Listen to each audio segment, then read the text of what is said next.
And welcome back to Super Mario Bros. 3 with me, Matthew Caddis, aka Puggy. So at the end of each world, we will go to the airship, a new type of level that will become more prevalent in later Mario games, of course. And also, of course, the airship theme, of course. Yes.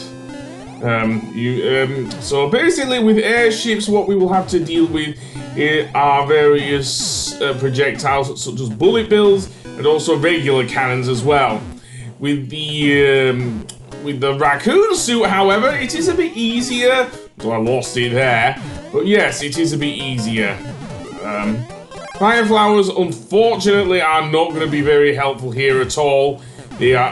Fire flower will not take down these enemies at all. Seriously, we know that from Super Mario Bros. 1 with the bullet bills. So yeah. Other than that, we will get to our first of the dare I say thing, which is Larry Koopa, one of the first members of the Koopalings. Yes, this is the first game where we actually get the Koopalings here. So yeah, basically Larry will just shoot various beams with his wand, nothing too hard. And yes, Mario is now a kind of orange tint to his clothing again. Probably a palette decision with the game. Still looks awesome though, despite that. It even influenced the Super Mario Bros. 3 cartoon. And yes, there was a Super Mario Bros. 3 cartoon, including the infamous episode with Milli Vanilli. Yes, seriously. To the point where, just like a month after everything, they had to remove all the vocals because they were lip-syncing. Seriously. Anyway, our second world is Desert Land, which also sets a precedent for later Mario games. Seriously, the amount of times I've played the new Super Mario Bros. Games and seen that sort of level, seen a desert level as the second, or a desert world as the second world, is insane. They even do that in the 3D world as well. I think they do it in 3D Land, but I'm not sure there. But anyway, that being said, yeah, this is also where we will run into the infamous Angry Sun, but we'll get to that later. For now, I'm just gonna run through here with the thing. You can even get rid of the fire! Seriously, those fire enemies. They do respawn if you go back, so similar to the later Kirby games and everything. So yeah, I also like how the invincibility theme in this game has some extra like drums to it. So yeah,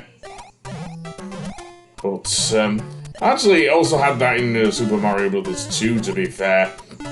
So yeah, I think it has more of a beat though than even in Super Mario Bros. 2. So yeah. And we're stuck here, it seems. Well, no, there's a hidden music block that we can bounce off of, and yes, their main thing is to just bounce you upwards of the music blocks in this game, seriously.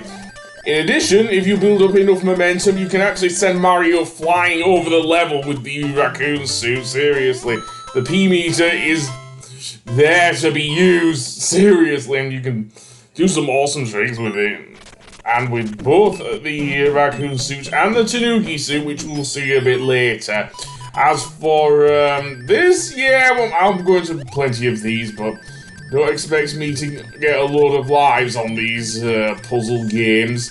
Seriously, I'm more likely to get more items from the Toad houses than I am from anything else. Okay, so here we have a bunch of quicksand here, from which the piranha plants will emerge. And yeah, I do not want to go down there. But yeah, the piranha plants apparently can survive in quicksand. What the hell?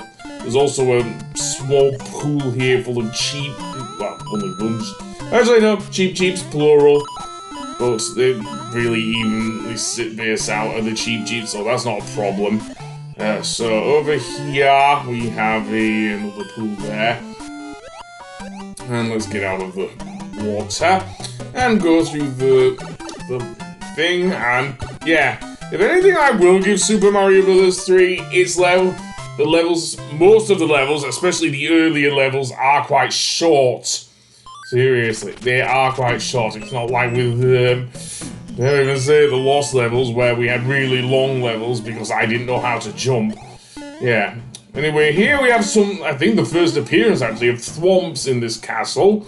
So yeah, as well as some boos! Yes, boos also debuted in this game, and they behave exactly how you think. They'll approach you when you are looking the other way, but they'll hide their faces when they're not. Thwomps come down on you like a ton of bricks, of course, and yeah, you can easily run past them if you're given enough room, which is a good thing. Over here we have another spike wall, which I foolishly went into. Also, there's a door here. There is actually a door here. Yeah, it's in the middle here, isn't it? Yeah, there it is. And this will take us to Boom Boom, which, let's see, does he behave any differently? Aside from me touching his side, which isn't great, but anyway, let's try that again. Jump on his head, not his side, because that's no good. Okay, this Boom Boom moves a bit quicker than the last one. Fair enough. Jump on... What did I say about jumping on his side? That does not work. Seriously. His head. There we go. So yes, although there is a female Boom Boom, which we'll get into if I ever do decide to upload Mario 3D World. I do now have it on my Switch. I will say that now. But for now, let's see. I'll go to World... level 3, and what do we have here? A bunch of things there, and some blocks we cannot get at all. Seriously. Oh well, I'll just try and jump over them. And no, I cannot get them because I don't have a Super Mario. And even if I did, I think if I had a Super Shroom with Mario here, the problem is he will not regret it, but he will end up not being able to get through there because the space is so small. These jumping crumble blocks, though, you can actually jump on when they're in midair. Even with small Mario, that isn't a problem. Just as long as you don't jump under them like that. That does not work. It never works. Seriously. Of course not. But let's run under here, and I'll head to the right here. Seriously. Nothing much I can do with the things there, so head to the right, jump under you, and head to the right once again. And what do we have? More of these guys, of course. Can't jump on his head, so knock his block off, I guess. Okay, well, I'm stuck. I'm gonna send you to the right, and then more of these guys, and I don't want to die on that guy! What the hell? No, I do not. So where's he gonna move? Probably to the left here. And, okay, maybe you can't jump on him when he's in midair. Okay, you can? What kind of mixed up shit is this? Seriously? Anyway, that being said, yeah. You can actually press the B button and it will boost Mario higher if you are able to. Not easy, I know, but there you go. And at the very end of this area, we'll need to use the Koopa shell to actually bust through the blocks, and even if we are Super Mario and everything, but you... Honestly, the durability of the Koopa shells is awesome, actually. Like, I don't want to think about what the Koopa inside is being like, because in later games we will see them actually being thrown from their shells, thus appearing naked, seriously. Well, almost. I think they wear like a shirt. Anyway, that being said, I'll see you on the next one. Goodbye!